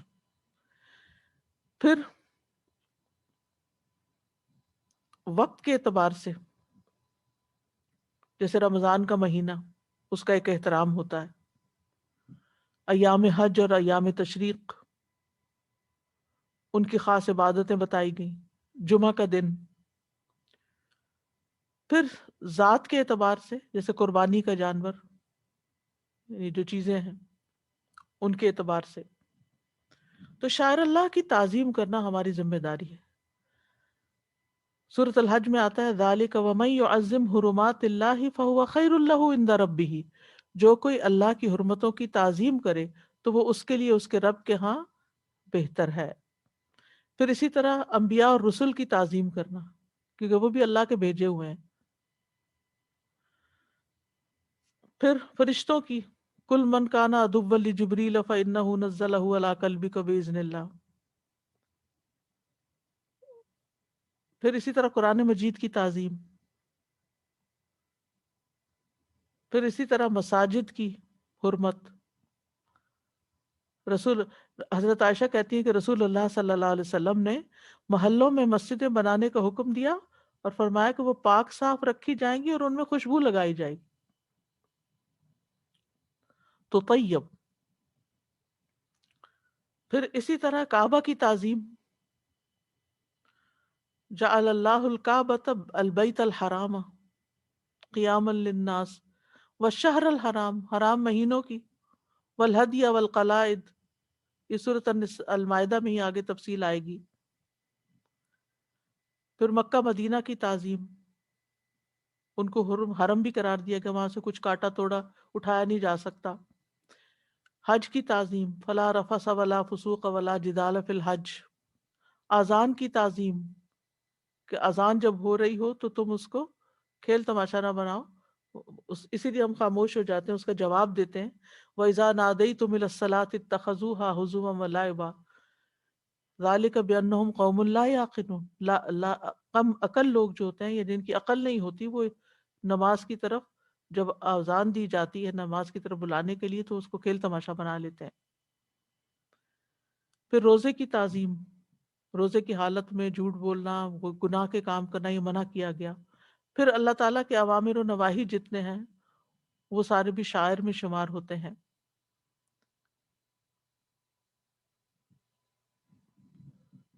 پھر اسی طرح یہ ہے کہ شاعر کی تعظیم میں اعتدال سے کام لینا ہے، جتنا کہا گیا بس اتنا کرنا ہے، حد سے نہیں بڑھنا. اب مثال کے طور پر بیت اللہ کی تعظیم ہے، لیکن اس کا یہ مطلب نہیں کہ ہم اس کا کپڑا پکڑ لیں یا ہم اس کے اوپر ہاتھ پھیرنا شروع کر دیں. صرف حجر اسود کو چومیں گے، سارے کو نہیں چومیں گے. صرف رکن یمانی کو ہاتھ لگائیں گے، ہر جگہ نہیں ہاتھ لگائیں گے. اس کے کپڑے اپنے جسم پر نہیں ملیں گے. اسی طرح نبی صلی اللہ علیہ وسلم کے حجرے کو چھو چھو کے یا کپڑے مل مل کے اس پہ اپنے جسم کو لگانا، یہ اس میں نہیں آتا. تو شاعر کی تعظیم کرتے ہوئے اپنے عقیدے کو درست رکھنا چاہیے. حضرت عمر نے کیا کہا تھا حجر اسود کے پاس آ کر، کہ تو ایک پتھر ہے، تو کسی کو نفع نقصان نہیں دے سکتا. اگر میں نے رسول اللہ صلی اللہ علیہ وسلم کو نہ دیکھا ہوتا کہ وہ تجھے بوسہ دے رہے تو میں تمہیں کبھی بوسہ نہ دیتا. اسی طرح بہت ساری چیزیں جو ہیں وہ شاعر اللہ میں نہیں، لوگوں نے ان کو شامل کر لیا. بس نیک لوگوں کی قبروں کو شاعر بنا لیا، ان کی بڑی تعظیم کرتے ہیں، ان کا طواف کرتے ہیں، ان کو چھوتے ہیں، ان کے پاس جانور ذبح کرتے ہیں، نظر نیاز چڑھاتے ہیں، ان کی قبروں کی مٹی اٹھا کے کہتے ہیں یہ شفا ہے. تو یہ شاعر میں نہیں آتی. وَلَا الشَّهْرَ الْحَرَامَ، نہ حلال کرو شاعر اللہ کو، یعنی ان کی حرمت کا تقاضا پورا کرو، اور اسی طرح حرام مہینوں کو بھی حلال مت کرو. حرام مہینے کون سے ہیں؟ 4 مہینے ہیں، جس کا تفصیل جو ہے وہ جس کا ذکر سورۃ توبہ میں بھی آتا ہے. اور حرمت والے مہینوں کے نام کیا ہیں؟ ذوالقعدہ، ذوالحجہ، محرم اور رجب، جو جمادہ اور شعبان کے درمیان ہے. آنے والا ہے رجب ماشاءاللہ، اور رجب آئے تو بس شعبان اور رمضان کی رجب سے خوشبو آنے لگ جاتی ہے. تو ان مہینوں کو حرام کیوں کہا گیا؟ کہ ان میں جنگ کرنا حرام ہے، ان کی حرمت کا خیال رکھنا چاہیے. لیکن اگر دشمن جنگ مسلط کر دے تو جواب دے سکتے ہیں، خود آغاز نہیں کر سکتے.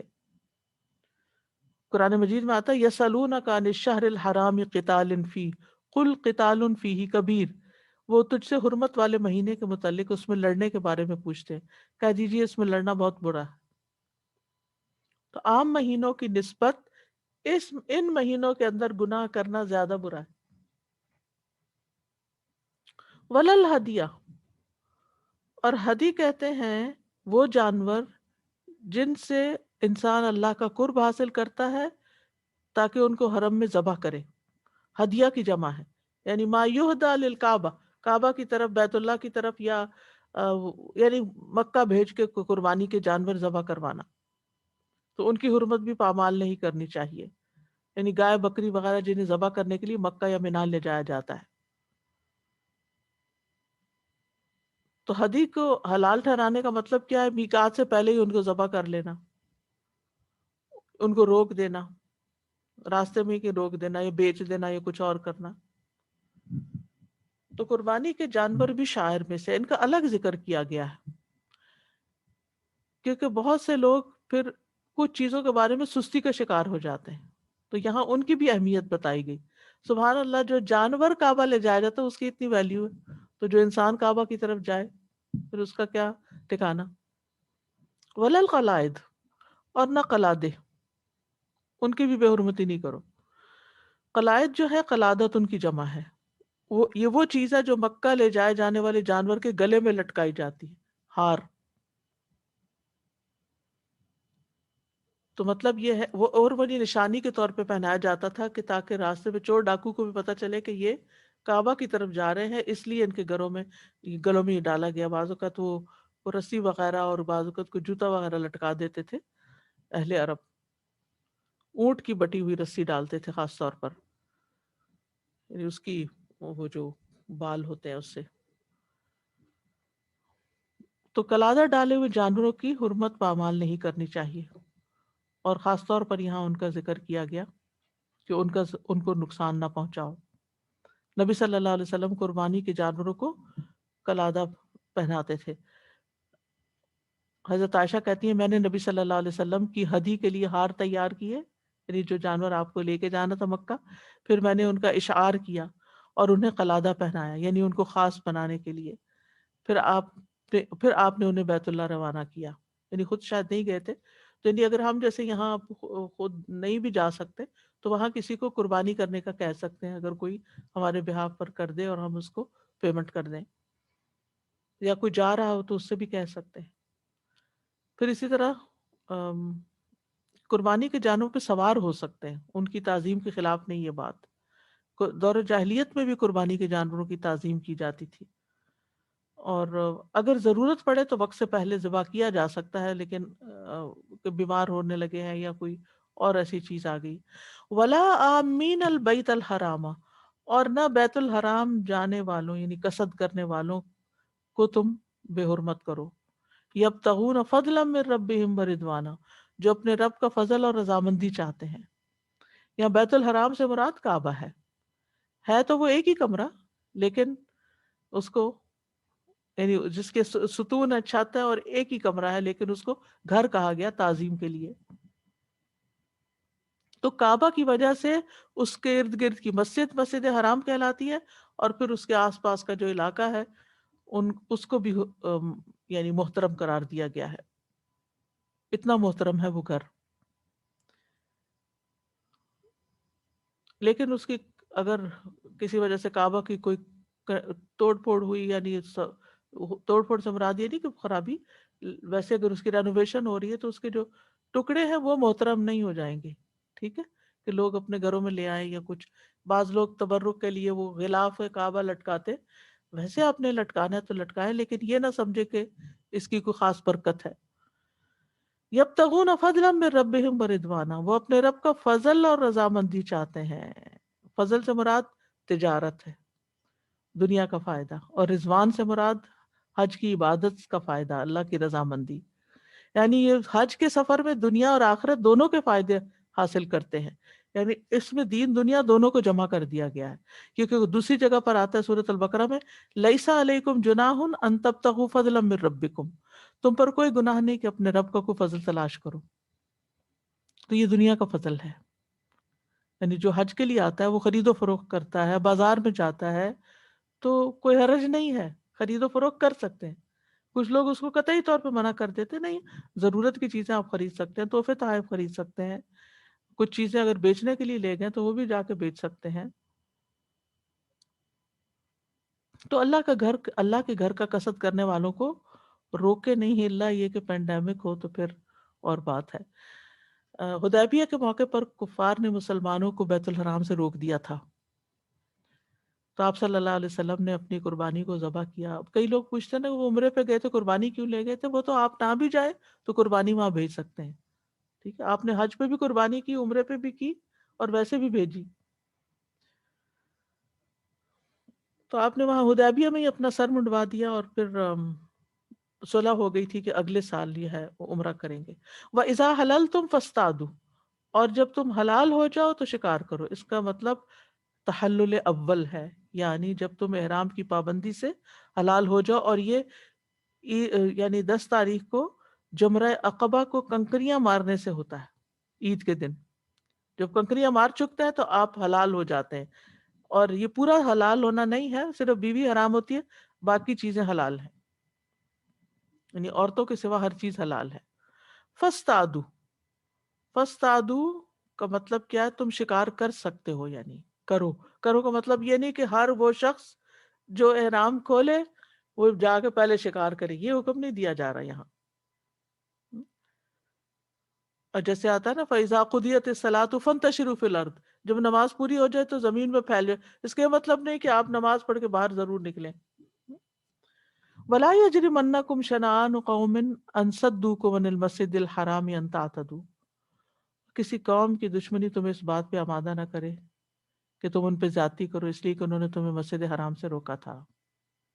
یعنی پرانی دشمنیوں کی وجہ سے، اور تم بھی ان کو بیت اللہ میں داخل ہونے سے منع نہ کرو. یجرمنکم کا لفظ جو ہے یہ جرم سے ہے، جیم را میم. اس کا مطلب ہوتا ہے کسی کو اکسانا. شنعان شدید نفرت کو کہتے ہیں، یعنی کسی کی شدید نفرت تمہیں اس بات پر نہ اکسائے کہ تم ان سے زیادتی کرو. دشمن سے عفو کا حکم دیا جا رہا ہے. اصل میں اشارہ ہے اس بات کی طرف کہ جب مشرکین نے حدیبیہ کے دن مسجد حرام میں جانے سے روک دیا تھا مسلمانوں کو، عمرہ نہیں کرنے دیا تھا، کہ اب اس کا بدلہ نہیں لیتے رہنا کہ تم اب مکہ فتح کر چکے ہو تو اب تم ان کو نہ آنے دو. اس سے یہ بات بھی پتہ چلتی ہے کہ جو زیادتی کرے اس کے ساتھ زیادتی نہیں کرنی چاہیے. زیادتی کرنے والے پر زیادتی نہیں، معاف کر دینا چاہیے، درگزر سے کام لینا چاہیے. وَتَعَاوَنُوا عَلَى الْبِرِّ وَالتَّقْوَى، نیکی اور تقوی کے کاموں پر تعاون کرو. تعاون تفاعل سے ہے، ایک دوسرے کی مدد کرنا، ایک دوسرے کا ساتھ دینا. بر کہتے ہیں اطاعت کے کاموں کو، اور تقوی کہتے ہیں حرام کاموں کو چھوڑ دینا، بچنا. بر کرنا اور تقوی بچنا اگر ساتھ ساتھ آ رہے ہیں، ورنہ بر میں سارے نیک اعمال مراد ہیں اور حرام کام بھی چھوڑنا مراد ہے. یعنی بر میں تمام نیکی کے کام شامل ہو جاتے ہیں. بر کا دائرہ زیادہ وسیع ہے.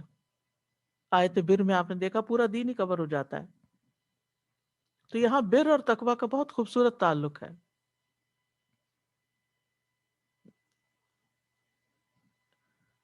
نیکی اور پھر لوگوں کے ساتھ تعاون کرنا نیکی اور تقوی کے کاموں میں. مثلا اگر کوئی آپ سے کوئی مسئلہ پوچھتا ہے، کوئی سوال پوچھتا ہے تو آپ اس کو جواب دیں. کوئی کہتا ہے یہ چیز مجھے پکڑا دو تو آپ اسے پکڑا دیں. کوئی کہتا ہے مجھے وضو کرا دو، وضو کرا دیں. بیمار ہے تیمم کرنا مانگتا ہے تو آپ تیمم کرا دیں، دوائی کھلا دیں. کسی کو کوئی گروسری کر کے لا دے، کسی کو کھانا پکا کے بھیج دیں، کسی کو یعنی کسی بھی قسم کی نیکی جو تم کر سکتے ہو، جو تمہارے بس میں ہے تو تم اس سے کرو، یعنی اس کے ساتھ تعاون کرو. اور نیکی کی تو بہت ساری قسمیں ہیں. اپنے ہاتھ سے کام کر کے کسی کو فائدہ پہنچانا، کچھ کما کے اس کا صدقہ کرنا، اور اسی طرح کوئی پریشان حال ہے تو اس کی پریشانی دور کرنا، نیکی کا حکم دینا، برائی سے روکنا. پھر اگر کچھ بھی نہیں کر سکتے اور انسان برے کام میں ہاتھ نہیں ڈالتا تو یہ بھی ایک نیکی ہے. کسی کو سواری میں مدد دینا، اوپر سوار کرا دینا، کسی کا سامان اٹھا کے رکھ دینا، اچھی بات کہنا، نماز کے لیے ایک ایک قدم چل کے جانا، کسی کی طرف دیکھ کے مسکرانا، کسی بھولے بھٹکے کو رستہ دکھانا، نابینا کے ساتھ چلنا، رستے سے ہڈی پتھر کانٹا ہٹا دینا، اپنے ڈول سے کسی کے ڈول میں پانی ڈال دینا، کسی کی تکلیف دور کر دینا، کسی کی مشکل آسان کر دینا، کسی کی پردہ پوشی کر دینا، کسی کی شادی کرا دینا، رشتہ کرا دینا، کسی کے جنازے پہ جانا، کوئی فوت ہو جائے تو اس کے لیے دعا کر دینا، کہ کوئی تنہا ہے، ڈپریشن کا شکار ہے، اس کی تنہائی دور کرنا. تو نیکی کے جتنے بھی کام ہیں، اور نیکی کے کام بتا بھی دینا کسی کو کہ دیکھو فلان جگہ یہ مشکل ہے، یہ تم کر لو، تو یہ بھی نیکی شمار ہو جائے گی. الدال علی الخیر کفاعلہ، نیکی کی طرف رہنمائی کرنے والا ایسا ہی ہے جیسے خود نیکی کر رہا ہو. ولا تعاونوا علی الاثم والعدوان، اور گناہ اور زیادتی کے کاموں میں، گناہ اور دشمنی میں ایک دوسرے کے ساتھ، عدوان یعنی زیادتی میں کسی سے تعاون مت کرو. اسم کہتے ہیں نافرمانیوں کو جو اللہ کے حق سے تعلق رکھتی ہے، اور عدوان وہ نافرمانی ہے جو بندوں کے حق سے تعلق رکھتی ہے. لیکن اگر دونوں کو الگ الگ ذکر کیا جائے تو اسم میں اللہ کا حق بھی اور بندوں کا دونوں کا ہی آ جاتا ہے. اور عدوان کا لفظ بولا جائے تو اس میں اللہ کے حق میں گناہ کرنا بھی ہوگا اور زیادتی کرنا بھی. گناہ پہ تعاون میں کیا کیا چیزیں شامل ہیں؟ مثلا اگر کوئی شخص شراب پیتا ہے تو اس کو پیسے دے دینا، کوئی نشہ کرتا ہے تو اس کو فیسیلیٹیٹ کرنا، کوئی حرام کام کرنے جاتا ہے تو اس کو شے دینا یا اس کو منع نہ کرنا. تو ظالم کو ظلم سے نہ روکنا، گناہ کرنے والے کو گناہ سے نہ روکنا، یہ بھی گناہ پہ تعاون ہے. یعنی وہ دیکھ رہا ہے کہ آپ اسے کچھ نہیں کہہ رہے تو وہ من موجی کر رہا ہے. تو گناہ پہ تعاون کرنے پر اللہ کی مسلسل ناراضگی ہوتی ہے. نبی صلی اللہ علیہ وسلم نے فرمایا جو شخص کسی ناحق مقدمے میں کسی کی مدد کرے وہ تب تک اللہ کی ناراضگی میں رہتا ہے جب تک اسے چھوڑ نہ دے. پھر اسی طرح گناہ پہ جو مدد کرتا ہے وہ ایسا ہی ہے جیسے وہ خود گناہ کر رہا ہو. تو خود کو اس چیز کا عادی بھی بنانا چاہیے کہ تعاونوا علی البر والتقوی ولا تعاونوا علی الاثم والعدوان واتقوا اللہ ان اللہ شدید العقاب. اور اللہ سے ڈرو، بے شک اللہ سخت سزا دینے والا ہے. واتقوا اللہ کا کیا مطلب ہے کہ جن باتوں کا اللہ نے حکم دیا ہے وہ کرو، جن سے روکنے کو رکنے کو کہا ہے وہ رک جاؤ. اگر ایسا نہیں کرو گے تو سخت سزا ملے گی، شدید عذاب ملے گا. شدید العقاب کا مطلب شدید العذاب. تو اس آیت سے پتہ چلتا ہے کہ شاعر اللہ کی بے حرمتی حرام کام ہے اور ایمان میں نقص کی علامت ہے. اور اگر ان چیزوں کی پابندی کرے جس کا اس آیت میں حکم دیا گیا ہے تو یہ ایمان بڑھانے کا سبب ہے. شاعر اللہ کی تعظیم دراصل اللہ کی تعظیم ہے. حدی کے جانوروں کو بے حرمت نہیں کرنا چاہیے. پھر حاجیوں اور عمرہ کرنے والوں کا بھی ایک احترام ہے. مسجد حرام کی طرف نیک نیتی سے قصد کرنا چاہیے. ابتغون فضلا من ربہم ورضوانا، اجر اور اللہ کی رضا کی نیت سے عبادت کرنا درست ہے. اور بیت اللہ کی طرف جانے والوں پہ اللہ کا فضل اور احسان ہے. اور پھر یہ ہے کہ اللہ سبحانہ تعالی ہر ایک کے ساتھ عدل کرے گا اور عدل کو پسند کرتا ہے. لا ولا یجرمنکم شنآن قوم ان صدوکم عن المسجد الحرام ان تعتدوا. ظلم حرام ہے، اور اسی طرح عداوت رکھنا اور بغض رکھنا یہ بھی تو پسندیدہ نہیں. نیکی اور تقوی کے کاموں میں ایک دوسرے سے تعاون کرنا چاہیے، گناہ کے کاموں میں نہیں کرنا چاہیے، اور اللہ کا تقوی اختیار کرنا چاہیے. واتقوا اللہ ان اللہ شدید العقاب، کیونکہ اللہ کا عذاب بہت سخت ہے، اسے ڈرنا چاہیے، اس سے بچنا چاہیے. وآخر دعوانا ان الحمد للہ رب العالمین. سبحانک اللہم وبحمدک اشہد ان لا الہ الا انت استغفرک واتوب الیک. السلام علیکم ورحمۃ اللہ وبرکاتہ. اللہ اکبر اللہ اکبر اللہ اکبر لا الہ الا اللہ. اللہ اکبر اللہ اکبر وللہ الحمد. اللہ اکبر اللہ اکبر اللہ اکبر لا الہ الا اللہ. اللہ اکبر اللہ اکبر وللہ الحمد. اعوذ باللہ من الشیطان الرجیم. بسم اللہ الرحمن الرحیم. السلام علیکم ورحمۃ اللہ وبرکاتہ.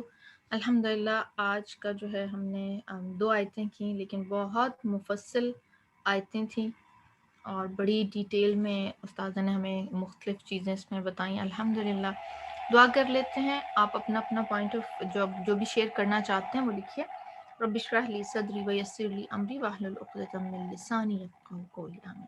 اچھا یہ بتائیے کہ جب یا ایھا الذین آمنو کہہ کے مخاطب کیا جاتا ہے تو غور سے سننا چاہیے. یہ کون سے صحابی نے اس طرح بیان کیا؟ ابن عباس، ابن مسعود یا ابن عمر؟ کنہوں نے بیان کیا یہ کہ جب یا ایھا الذین آمنو کہہ کر خطاب کیا جائے؟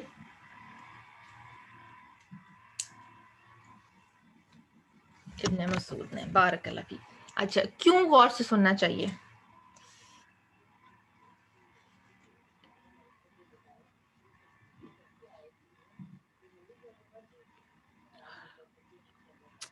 بالکل.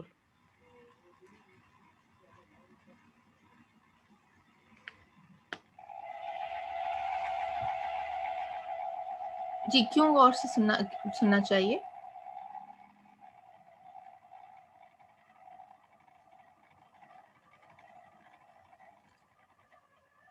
ایمان والوں کو تو خطاب ہے، لیکن غور سے، because there will be something for us, ادھر کرنے کا کوئی کام ہوگا، کسی کام سے روکا جائے گا، یا پھر کیا ہوگا؟ وعلیکم السلام.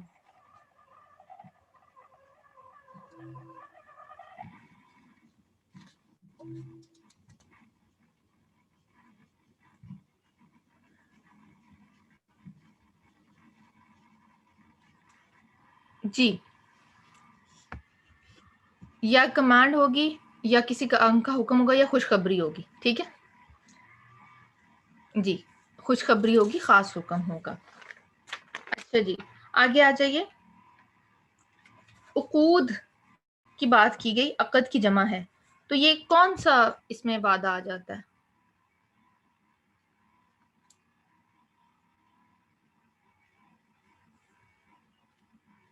کس قسم کا؟ مضبوط اور ٹھوس معاہدے جو ہوتے ہیں نا، مضبوط اور ٹھوس معاہدے. جیسے سازا نے بتایا نا، چلیں ایک چھوٹی سی ایکٹیویٹی کرتے ہیں. یہ میں آپ کے ساتھ لنک شیئر کرتی ہوں. ٹھیک ہے، یہ ڈکشنری کا لنک ہے.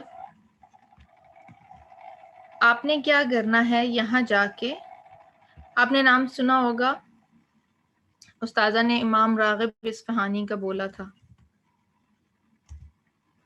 ہے نا. تو یہ مترادفات جو ہے قرآن کی، وہ ہے ڈکشنری. آپ یہاں پہ جا کے نا اردو کے یہ اس سے ہیڈنگ سے جاتے ہیں، تو وعدے میں دیکھیے عقود، میثاق، عہد، وعدہ، ان میں کیا فرق ہے.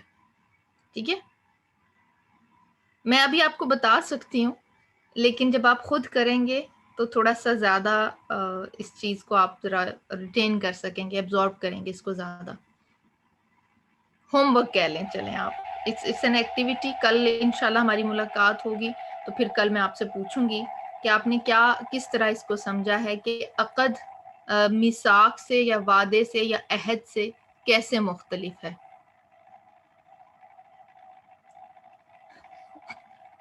وائس نہیں آ رہی آپ کے پاس؟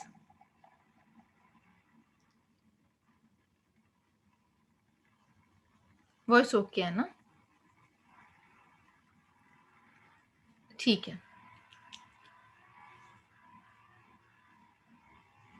کوئی کام آپ لوگ خود بھی کر لیا کریں. سارا کچھ آپ ہم سے شیئر کرواتے رہتے ہیں. آپ کو یہاں لنک دیا ہے، تو آپ پلیز یہ لیں. آپ دوبارہ اس کو کاپی پیسٹ کر کے بھی اپنے پاس سیو کریں. آپ اس کو بعد کے لیے کیوں چھوڑتے ہیں؟ یہ ایک ہیبٹ ڈیولپ کریں کہ جو کام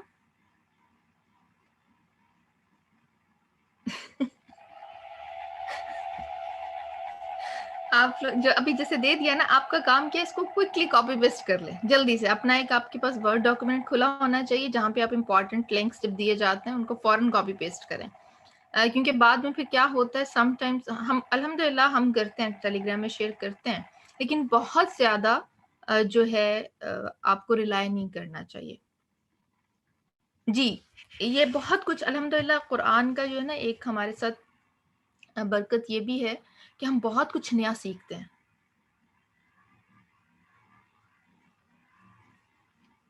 الحمدللہ. چلیں اس کے بعد جلدی سے آ جائیں. کیا کسی نان مسلم کے ساتھ عقد کو پورا کرنا چاہیے؟ کسی نان مسلم کے ساتھ ہمارا ایگریمنٹ ہے، معاہدہ ہے، لیکن وہ تو نان مسلم ہے، تو ان کے ساتھ کیوں پورا کریں گے؟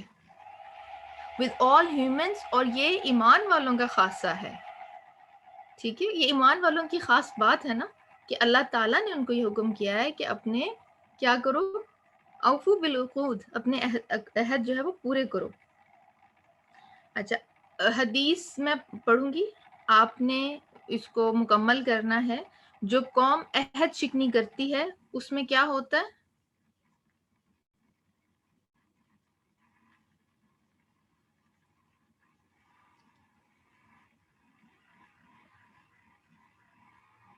اس میں کیا؟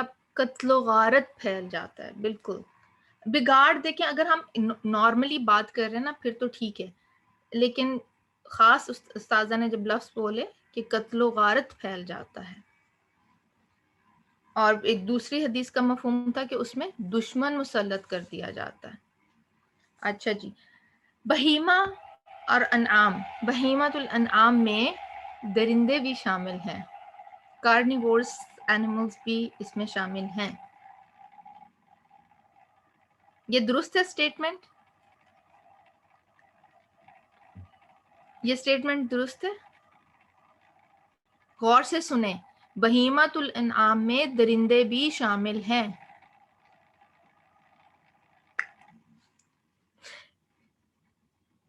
درندہ سن کے یہ آپ کو نو کہہ دینا چاہیے تھا. سوچنے والی بات ہی نہیں ہے.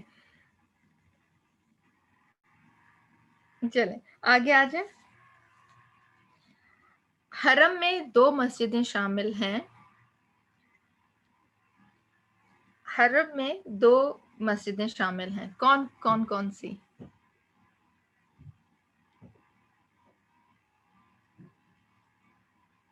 مکہ اور مدینہ، مسجد نبوی اور مسجد الحرام شامل ہیں. اب مسجد اقصی اتنی سیکرڈ ہے اور سارے ادیان کے لیے سیکرڈ ہے، اتنے انبیاء وہاں پہ آئے، وہاں پہ نماز پڑھی، تو وہ کیوں نہیں شامل حرم میں؟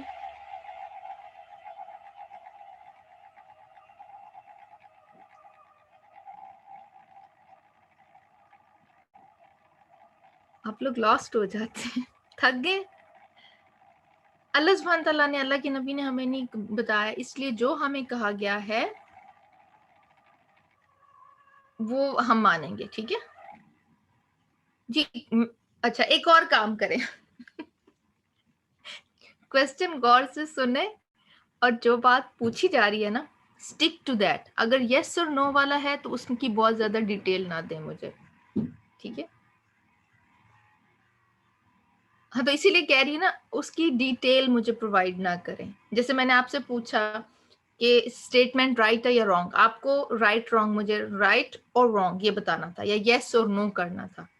آپ آگے لکھ رہے مویشی جانور، نباتات کھانے والے. ٹھیک ہے، یہ ایکسٹرا انفارمیشن جو ہے نا کچھ لوگوں کو کنفیوز کر دیتی ہیں، and I am one of them. میں کنفیوز ہو جاتی ہوں. اب میں نے آپ سے پوچھا ہے کہ مسجد اقصی کیوں حرم میں شامل نہیں ہے، اس کی حرمت مکہ اور مدینہ کی طرح کیوں نہیں ہے؟ کیونکہ اللہ تعالیٰ نے نہیں رکھی، نبی صلی اللہ علیہ وسلم نے ہمیں نہیں بتائی. سمپل. آل دو کہ وہاں پہ بہت سارے انبیاء آئے، پہلا کعبہ تھا، واٹ ایور دا ریزن، لیکن چونکہ ہمارے نبی نے ہمیں نہیں بتائی، اللہ تعالیٰ نے اس کو مقرر نہیں کیا، اس لیے بات ختم. سمپل ہے، بات ختم ہے نا. بہت زیادہ ڈیٹیل میں جانے کی ضرورت نہیں، اس قاعدے کو آپ اپنا لیں. صحیح ہے. اچھا جی، شعائر اللہ میں مناسک حج شامل ہیں. یہ کال کن کا ہے؟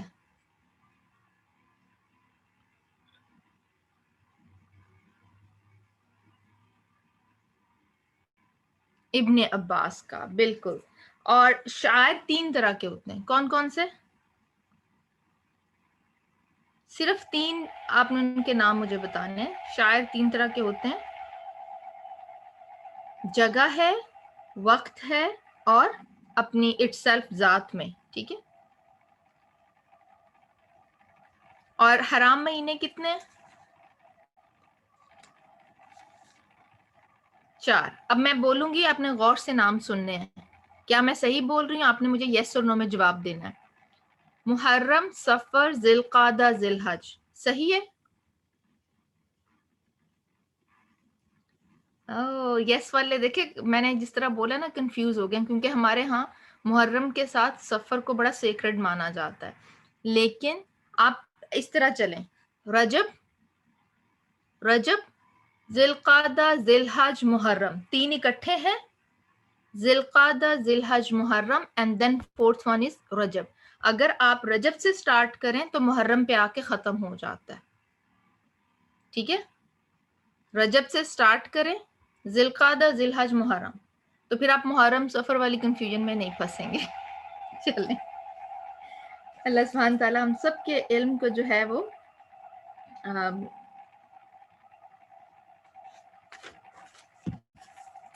استقامت والا ہمارا جو ہے علم ہو، ہم اس کے اوپر عمل کرنے والے ہوں، اور جس طرح جو بات سمجھنے کی ہے اسی طرح ہمیں سمجھ میں آئے. جزاکم اللہ خیرا کثیرا، بارک اللہ فیکم.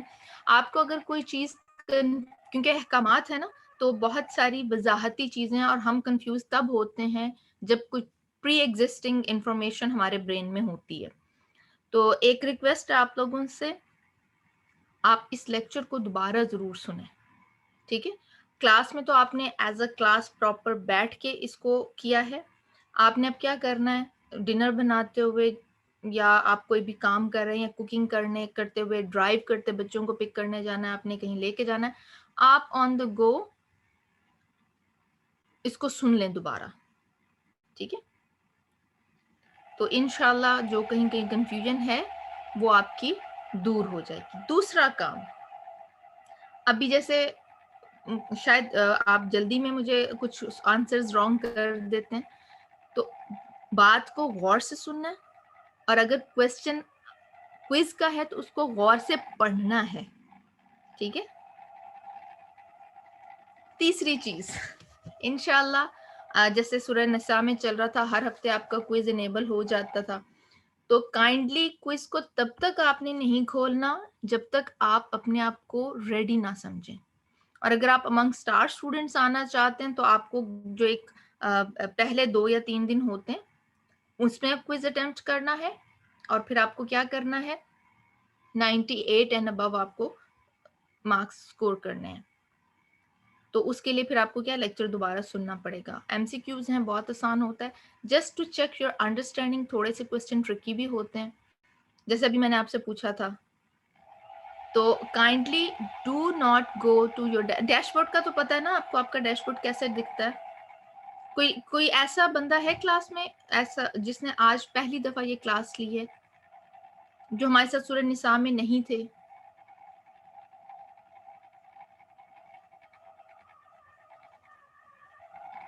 کوئی ہے کلاس میں ایسا؟ میں آپ کو تھوڑا سا ڈیش بورڈ دکھا دیتی ہوں.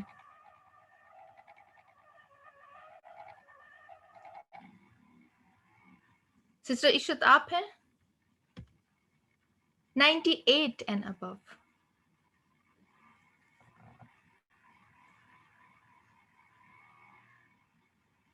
تو اس کا مطلب ہے آپ سب لوگ اپنے ڈیش بورڈ سے ویل اویئر ہیں. پھر بھی لیٹ سے آپ ٹیلی گرام گروپ میں جانا چاہتے ہیں تو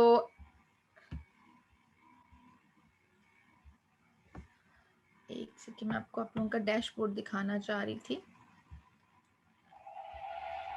میرا ڈیش بورڈ آپ لوگوں کو نظر آ رہا ہے؟ اچھا جی، آپ کائنڈلی اپنے نا کیمراز کو ذرا دھیان میں رکھیں. سسٹر رئیسہ آپ کا کیم آن ہے تو اس کو پلیز آپ آف کیجئے پلیز.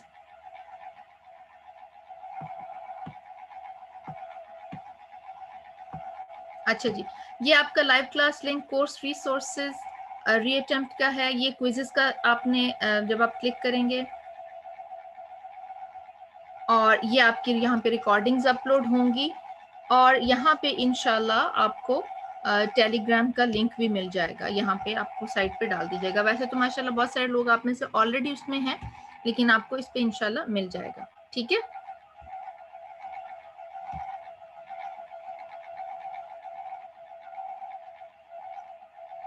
چلیں، جزاکم اللہ خیر کثیرا، بارک اللہ فیکم. انشاءاللہ آپ سے کل ملاقات ہوگی. سبحانک اللہم و بحمدک، اشہد ان لا الہ الا انت، استغفرک و اتوب الیک. السلام علیکم و رحمۃ اللہ وبرکاتہ.